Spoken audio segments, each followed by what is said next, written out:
Y estoy aquí con Nemesio Delgado. ¿Qué prefieren ustedes? ¿Un 6 cilindros, un 4 cilindros turbo? Unos son gastalones, otros son rapidones, pero no sé qué tan gastalones. Nemesio, te saludo, ¿cómo estás? Buenos días, Pedro. Sí, fíjate que esa pregunta entre tener un auto con el motor normalmente aspirado o un motor turbo, es importante hoy en día, fíjate, porque hay un fenómeno que se ha dado últimamente en la industria automotriz que tiene que ver con lo que los americanos llaman el downsizing, o sea, que es el reducir el tamaño de los motores, todo esto con el fin de cumplir con una serie de reglamentos y legislaciones que tanto en Estados Unidos y Canadá como en Europa son cada vez más estrictas, ¿no? Entonces, gran cantidad de armadoras, yo te diría que todas menos una, han recurrido a bajar los consumos y por lo tanto bajar las emisiones por la vía de hacer los motores más pequeños, ¿no? Entonces el hecho de hacer tú los motores más pequeños pues hace que la potencia disminuya. Entonces, ¿cómo le hacen?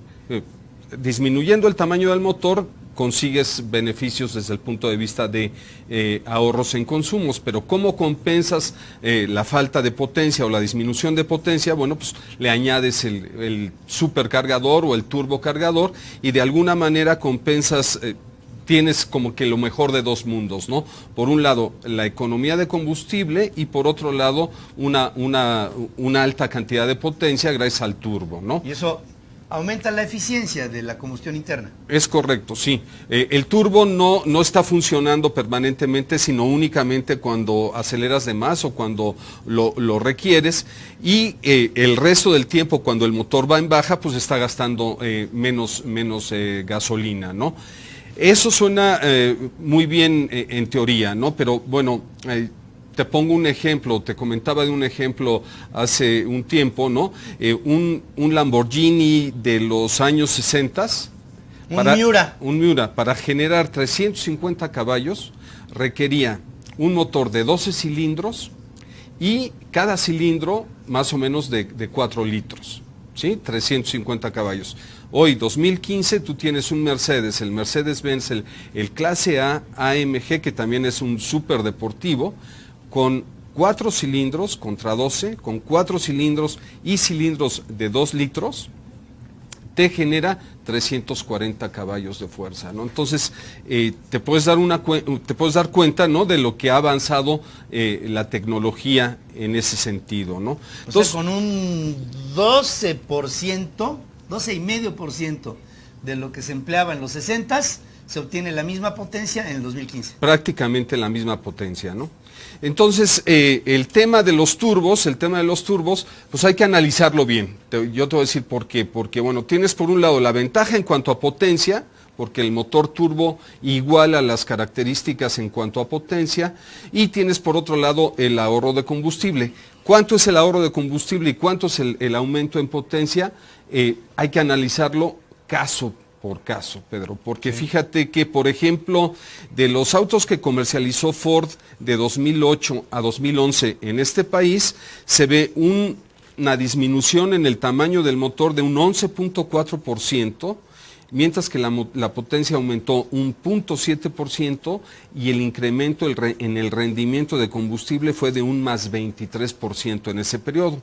Esos son los números de Ford, pero por ejemplo vamos a Volkswagen. Volkswagen redujo los motores en un 2.3% frente al 11, ¿no? 2.3%, mejoró su potencia en un 6% y mejoró el consumo de combustible en un 12%. Entonces las variaciones, como tú verás, no hay ninguna relación, ¿no? GM, por ejemplo, redujo el tamaño. General Motors. GM, exacto. Redujo el tamaño del motor en un 17%. Su potencia global, su potencia en promedio de todos los coches disminuyó un 13% y consiguió combustible adicionales o mejorándolo en un 11.4%. Entonces, cuando vamos a tomar esa decisión, como que hay que analizarlo de manera muy detenida, o sea, para el caso de que se trate. El que más ahorro te representa en este momento es un Ford. Mira, no, lo que dice esta estadística es que del año 2008 a 2011, Ford, Ford en cuanto a los productos que comercializó en nuestro país, o mejoró su eficiencia en el consumo de combustible en un 23%. Sí. Mientras que Volkswagen lo hizo en un 12%, General Motors en 11.4%. O sea, a lo que voy yo es a que es difícil generalizar y decir, bueno, pasar de un 6 en línea a un 4 turbo te va a suponer una determinada cantidad de ahorro y un determinado aumento de potencia. En general, no, hay que analizarlo caso por caso, porque las cantidades o las mejoras, tanto en ahorro de combustible como en el aumento de potencia, son muy disímbolas, claro, ¿no? Pueden ser muy grandes o pueden ser muy pocas. Y en ese sentido yo sí hay que comentar que los rendimientos oficiales que publican las armadoras son rendimientos que se obtienen de bancos de prueba, de dinamómetros, ¿no? Que muchas veces distan mucho de lo que son las condiciones de manejo normales en el día a día, en situaciones de orografía diferentes, etcétera, ¿no? Entonces, esas cantidades o esos números oficiales hay que tomarlos con cierto tiento, porque la realidad es que en la mayoría de los casos son demasiado optimistas. Entonces, que un motor turbo en 4 cilindros te hable de un rendimiento de combustible muy bueno, en la realidad a lo mejor no es tan bueno, porque si tú traes manejando ese coche ágilmente o fuerte y andas utilizando el turbo todo el día, la mejora en el consumo en lugar no va a ser tal. Ya no va a ser tal, ¿no? Claro, por supuesto. Entonces, yo te diría, ¿cuál es la diferencia entre un motor normalmente aspirado y un motor turbocargado? Yo te diría que en la medida en la que el coche es más pequeño, en la medida en la que para mover el coche no cueste tanto trabajo, no requiera tanta potencia, tanta energía, conviene tener un motor chiquito con el turbo. En la medida en la que es más pequeño. En la medida que es más grande y más pesado, yo te diría que los motores normalmente aspirados son los que mejor funcionan, porque en baja requieren como más fuerza, más potencia. Por otro lado, los turbos son más divertidos de manejar, ¿no?